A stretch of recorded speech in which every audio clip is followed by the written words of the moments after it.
Hello, students. How are you all? Staying safe at your home or not? I hope you all are considering the situation and taking care of yourself and your family. I hope आप सब अपना अच्छे से ध्यान रख रहे हो और साथ साथ स्टडीज़ को भी प्रॉपरली कंटिन्यू कर रहे हो. आज हम अपनी ऑनलाइन क्लासेस में बिजनेस स्टडीज़ का नेक्स्ट टॉपिक कंटिन्यू करने जा रहे हैं. आज का हमारा चैप्टर 1 का नेक्स्ट टॉपिक है मैनेजरियल स्किल्स.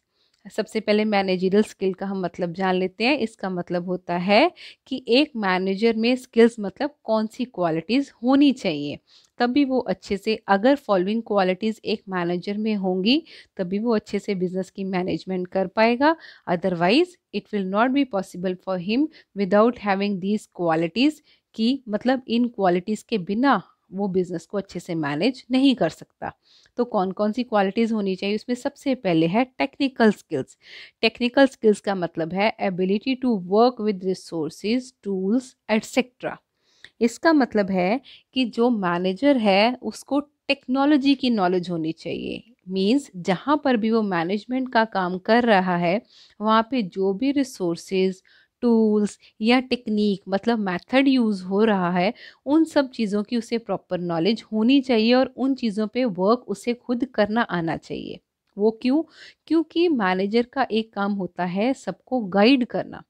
तो गाइड वो तभी कर पाएगा अगर उसे खुद उस काम की नॉलेज होगी. अगर वो खुद नॉलेजेबल नहीं होगा then he can't guide other persons. सबसे पहले उसमें होना चाहिए टेक्निकल स्किल्स. नेक्स्ट है ह्यूमन स्किल्स. मैनेजर ने किन के साथ डील करना होता है? ह्यूमन बीइंग के साथ. बिकॉज मैनेजमेंट का मतलब ही यही है, it is an art of getting things done through others. तो इसमें ह्यूमन बीइंग ने, दूसरे मैनेजर ने ह्यूमन बीइंग से काम लेना होता है, दूसरे पर्सन से काम लेना होता है. तो उसमें ह्यूमन स्किल कैसे होना चाहिए? उसमें एबिलिटी होनी चाहिए कि वो राइट पर्सन को सिलेक्ट कर सके, उन लोगों को जो उसके अंडर काम कर रहे हैं उनको मोटिवेट कर सके, उन्हें प्रॉपरली कंट्रोल करे और हर कदम पे उनको प्रॉपरली गाइडेंस प्रोवाइड करे. Next is conceptual skills. Conceptual skills का क्या मतलब है? Ability to view situation. उसमें ये एबिलिटी होनी चाहिए कि वो सिचुएशन को समझ सके और कोऑर्डिनेट वेरियस फैक्टर्स.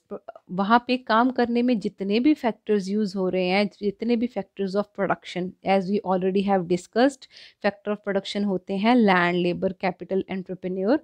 तो जो भी वहाँ पे यूज़ हो रहा है उन सब चीज़ों को उसने क्या करके चलाना है? कोऑर्डिनेट. कोऑर्डिनेट का मतलब होता है सबको आपस में मिला के चलाना. हाँ जी, हमारा फोर्थ और लास्ट मैनेजरियल स्किल है डिसीजन मेकिंग स्किल्स. इसका मतलब है कि मैनेजर में स्किल होना चाहिए कि वो हर प्रॉब्लम को अच्छे से समझ के उसका सही सॉल्यूशन फाइंड आउट कर सकता हो. अगर किसी भी पर्सन में ये चारों स्किल्स होंगे जो अभी हमने डिस्कस किए हैं, तो वो मैनेजर के रोल को अच्छे से प्ले कर सकता है, मतलब वो अपना काम अच्छे से परफॉर्म कर सकता है. Now we will proceed to the next topic. Next topic हमारा है role of a global manager in 21st century. मतलब पूरे ग्लोब में जिन लोगों ने मैनेजर का रोल अदा करना है 21st सेंचुरी के अकॉर्डिंग उनका क्या क्या रोल है, उसके लिए आगे पॉइंट्स बने हुए हैं. पॉइंट्स के अंडर सब पॉइंट्स बने हुए हैं. उसमें सबसे पहले हमारा आ रहा है इंटरपर्सनल रिलेशनशिप. सबसे पहले मैनेजर का रोल है कि उसने लोगों के साथ कांटेक्ट बनाना होता है. इंटरपर्सनल मतलब लोगों लोगों के साथ कांटेक्ट करना, ज़रूरी इन्फॉर्मेशन जो भी है या कह सकते हो उनकी उनके साथ कांटेक्ट बनाना, मीटिंग्स वगैरह ऑर्गेनाइज करना, उनको अटेंड करना, ऑल दैट. मतलब जिसमें भी हम लोगों के कांटेक्ट में आते हैं उसको हम कहेंगे इंटरपर्सनल रिलेशनशिप. अब मैनेजर को इंटरपर्सनल रिलेशनशिप में क्या क्या रोल परफॉर्म करना पड़ता है, उसका फर्स्ट पॉइंट है as a figure head. As a figure head मतलब वो ओवरऑल जो हेड है उसके नाते उसको साइन करने पड़ते हैं various papers, attend social functions. जो भी सोशल फंक्शंस होते हैं उनको अटेंड करना पड़ता है. काफ़ी फंक्शंस पे जाके उसको स्पीक मतलब लेक्चर वगैरह भी डिलीवर करना पड़ता है. तो एज अ फिगर हेड ये वाले रोल प्ले करता है एक मैनेजर. नेक्स्ट रोल है उसका लीडरशिप रोल. लीडरशिप रोल का मतलब है जितने भी पर्सन्स उसके अंडर काम कर रहे हैं सभी सुबॉर्डिनेट्स को उसने लीड करना होता है. सुबॉर्डिनेट्स का मतलब होता है जो पर्सन्स किसी के भी अंडर काम करते हैं. तो मैनेजर का काम है अपने सबॉर्डिनेट्स को लीड करना। लीड करने का मतलब होता है अगर उन्हें कोई प्रॉब्लम आ रही है तो उन्हें गाइड करना, अगर वो अच्छे से परफॉर्म कर रहे हैं तो उन्हें शाबाशी दे के मोटिवेट करना। तो ये सब भी एक मैनेजर का रोल होता है। Next is liaison officer. Liaison का मतलब होता है कम्युनिकेट करना। तो मैनेजर को एज अ लायसन ऑफिसर क्या क्या करना पड़ता है? To maintain contact with higher management, मतलब जो उससे ऊपर वाले लेवल में आ रहा है उनके साथ कम्युनिकेट करना पड़ता है। सुबॉर्डिनेट्स मतलब जो उसके अंडर आ रहे हैं उनके साथ भी उसे कम्युनिकेट करना पड़ता है।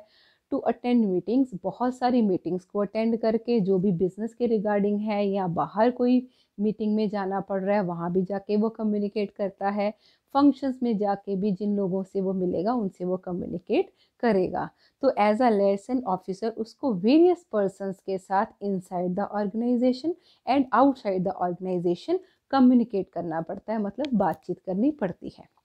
तो ये थे हमारे सारे इंटरपर्सनल रिलेशनशिप वाले पॉइंट्स जो हमने रोल ऑफ अ मैनेजर के अंडर स्टडी किए हैं। फाइन, अब हम डिस्कस करने जा रहे हैं सेकंड रोल, वो है इंफॉर्मेशन प्रोसेसिंग। इसका मतलब है, मैंने यहाँ पे लिखा है to transmit information. Transmit information का मतलब होता है किसी को इंफॉर्मेशन प्रोवाइड करना। तो इंफॉर्मेशन प्रोवाइड करने के लिए पहले उसके पास खुद इंफॉर्मेशन वो आएगी, तो उसका पहला काम है कलेक्ट करना इंफॉर्मेशन को, फिर उसको एनालाइज करना मतलब खुद समझना, क्योंकि जब हमें कोई बात समझ आएगी तभी हम वो बात दूसरे को समझा पाएंगे। अगर वो बात हमारी समझ से ही बाहर होगी देन वो हम कभी भी आगे ट्रांसफ़र नहीं कर पाएंगे। तो इंफॉर्मेशन प्रोसेसिंग में उसका काम है इंफॉर्मेशन को कलेक्ट करना, एनालाइज करना एंड देन उस इंफॉर्मेशन को कंसर्न्ड पर्सन्स को ट्रांसफ़र करना। इसके आगे जो सब पॉइंट्स है अब हम वो डिस्कस करेंगे। हाँ जी स्टूडेंट्स, इंफॉर्मेशन प्रोसेसिंग का हमारा पहला पॉइंट है मॉनिटरिंग इंफॉर्मेशन। एक मैनेजर का रोल होता है इंफॉर्मेशन को कलेक्ट करना, हर ज़रूरी इंफॉर्मेशन, चाहे वो बाहर से एक्सटर्नल एनवायरनमेंट से या internal environment of the business, मतलब जो ऑर्गेनाइजेशन में काम कर रहे हैं उनसे भी हर नेसेसरी इंफॉर्मेशन को उसने कलेक्ट करना है। जो बाहर से इंफॉर्मेशन हमारे बिजनेस के साथ कनेक्टेड होगी, हर उस इंफॉर्मेशन को भी मैनेजर ने कलेक्ट करना होता है। तो वो हर टाइम इस चीज़ की निगरानी रखेगा कि कौन सी बात मेरे तक पहुंचनी ज़रूरी है। हर इंफॉर्मेशन वो अपने पास कलेक्ट करके रखेगा। जैसे कि हम इसकी एग्जांपल ले लें, एक टीचर है तो विद इन द स्कूल वो अपने स्टूडेंट्स की हमेशा इंफॉर्मेशन कलेक्ट करके रखता है।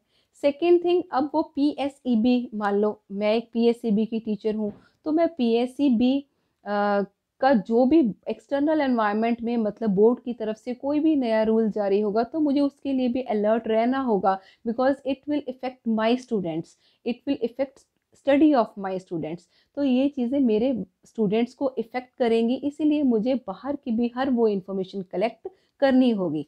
लाइकवाइज एक मैनेजर का भी काम है कि इनसाइड द ऑर्गेनाइजेशन भी हर नेसेसरी इन्फॉर्मेशन कलेक्ट करना और बाहर से भी हर वो इन्फॉर्मेशन कलेक्ट करना जो इन्फॉर्मेशन उसकी ऑर्गेनाइजेशन के लिए इफ़ेक्ट कर रही है या ऑर्गेनाइजेशन के लिए ज़रूरी है।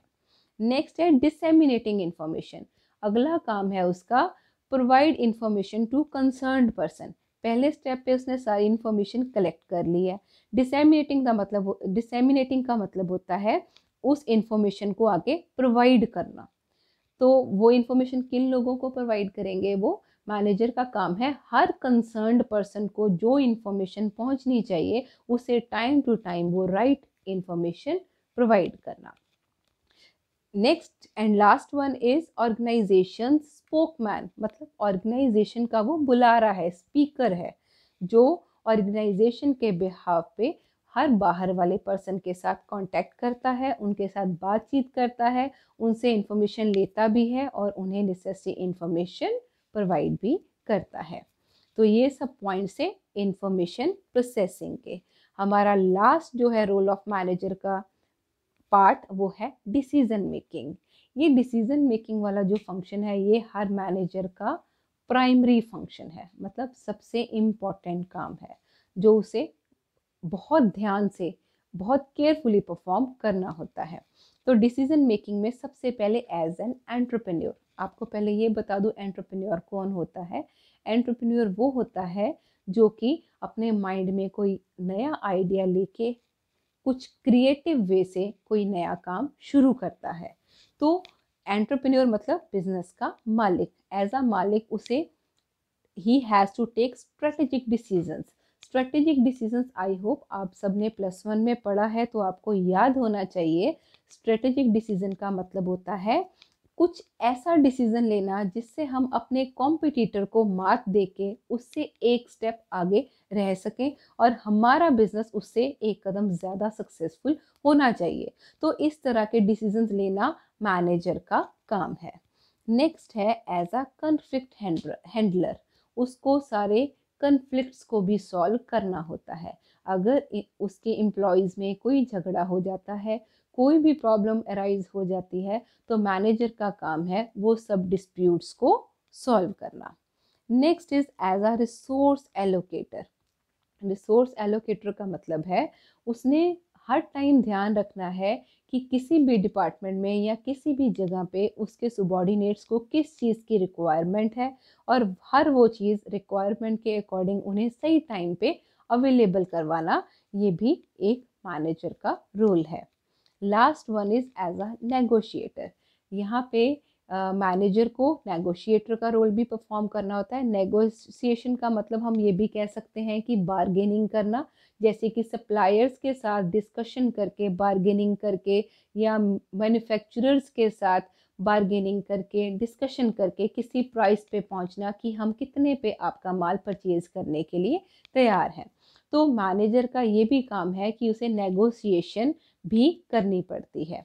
तो ये सारे थे रोल ऑफ अ मैनेजर जो कि 21st सेंचुरी में हर मैनेजर को परफॉर्म करने होते हैं।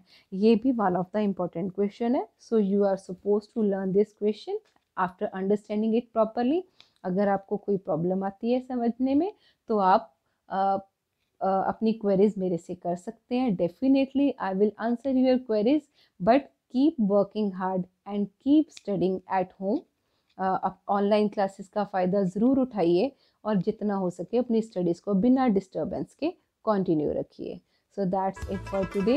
If you want to continue your lectures on online studies, then don't forget to like and subscribe this channel. So that's it for today. Thank you. Have a nice day. Stay home, stay safe. Thank you.